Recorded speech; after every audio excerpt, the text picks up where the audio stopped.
Hello to all of our wonderful Outback users. Today I wanted to do a quick tip for you on the botanical oil and a couple of other options for you with regards to how to use the product.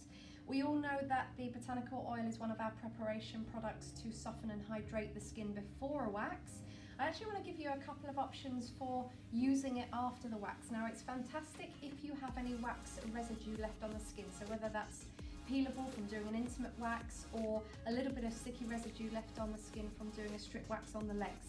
So if you are going to use it on the legs, you can actually just use the botanical oil directly into the glove or spray directly onto the leg and actually just wipe over using your hands, and that will actually rub away the sticky residue.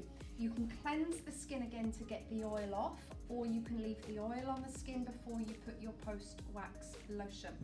If you're working on a slightly smaller, more delicate area like the intimate or underarm and you've got some peelable wax residue, just take a dry cotton pad and saturate the cotton pad with about 5 or 6 sprays of the botanical oil, and then you can just dab onto the bits of residue wax that are left on the skin and just keep circulating and wiping, and then the oil will loosen up the wax and that residue will come away nice and smoothly without any pull on the skin.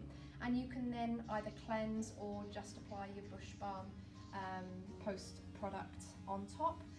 A lot of our technicians do also like to use the botanical oil as their post-wax care. So it's perfectly fine on the legs, intimate, underarm area to apply the botanical oil and leave that as the post-care product. It's all antimicrobial, it all cleans and sterilises the skin, it all hydrates, it all softens. So lots of different uses there for you for the botanical oil.